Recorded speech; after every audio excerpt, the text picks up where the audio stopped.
من يطع الرسول فقد أطاع الله ومن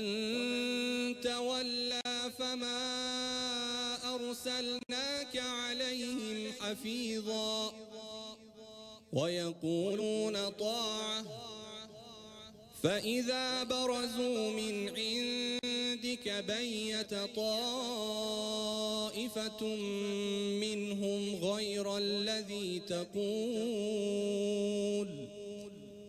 والله يكتب ما يبيتون فأعرض عنهم وتوكل على الله وكفى بالله وكيلا أفلا يتدبرون القرآن ولو كان من عند غير الله لوجدوا فيه اختلافا كثيرا وإذا جاءهم أمر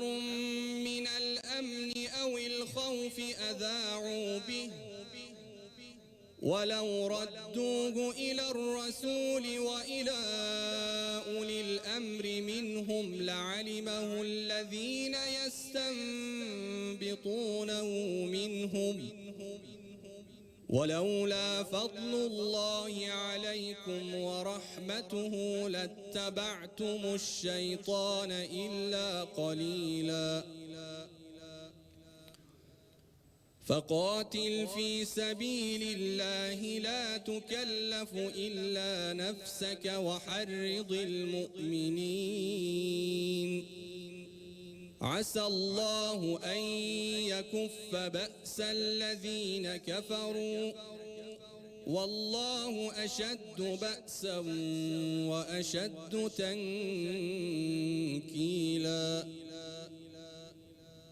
من يشفع شفاعة حسنة يكن له نصيب منها ومن يشفع شفاعة سيئة يكن له كفل منها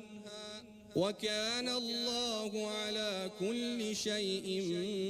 مقيتا وإذا حييتم